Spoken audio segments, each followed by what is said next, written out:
월드이 브리핑입니다. 먼저 태국입니다. 태국 정부가 외국인 관광객에게 입국세를 받으려던 계획을 백지화했습니다. 태국은 프라유 찬오차 총리의 전 정부 시절 외국인 관광객에게 1인당 11,000원을 받는 계획을 추진했는데요. 관광지 개선과 사망사고 보험료 등으로 사용하겠다는 명목이었습니다. 그러나 코로나19 사태와 관광업계 반발 등으로 여러 차례 시행이 연기된 바 있는데요. 결국 지난 8월 취임한 세타 타위신 태국 총리가 이 계획을 철회하겠다고 선언한 겁니다.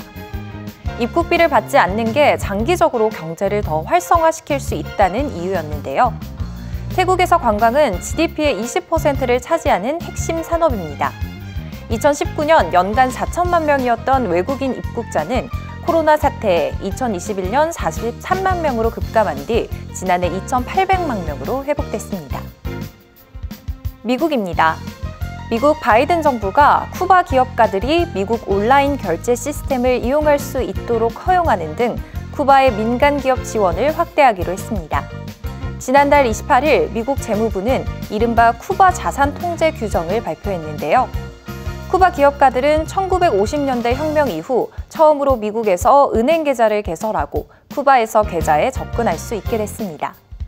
이를 통해 온라인 결제 플랫폼을 통해 금전 거래도 가능해졌는데요. 그러나 쿠바 정부나 군사기관과 연계된 기업들은 여전히 제한돼 새로운 규정의 혜택을 받지 못하는 것으로 전해졌습니다. 헝가리입니다. 빅토르 오르반 총리가 이끄는 여당의 지지율이 유럽의회 선거에서 하락한 가운데 유럽연합의 헝가리 자금 동결 해제를 내건 정치 신인 페테르 마자르의 야당이 급부상하고 있습니다.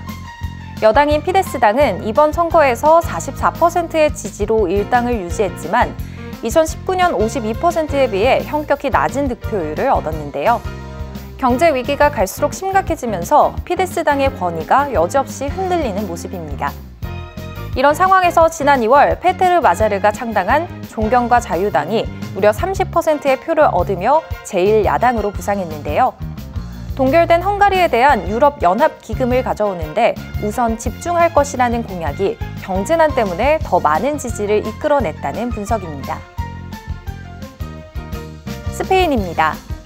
세계 올리브 생산량의 절반을 차지하는 스페인에서 올리브 수확이 크게 감소해 국제 올리브유 가격이 1년 새 40%까지 오르고 있습니다.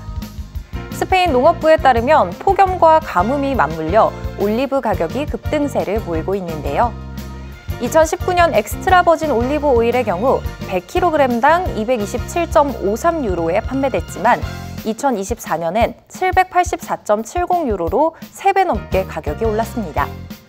가격 급등 속에 지난해 스페인 올리브유 판매량은 3분의 1로 크게 줄었는데요. 이상기후로 상당수 올리브 나무가 황폐화되면서 회복에만 10년 이상 시간이 걸릴 것으로 예상돼 작황 부진과 가격 상승 현상은 상당 기간 이어질 것으로 전망됩니다.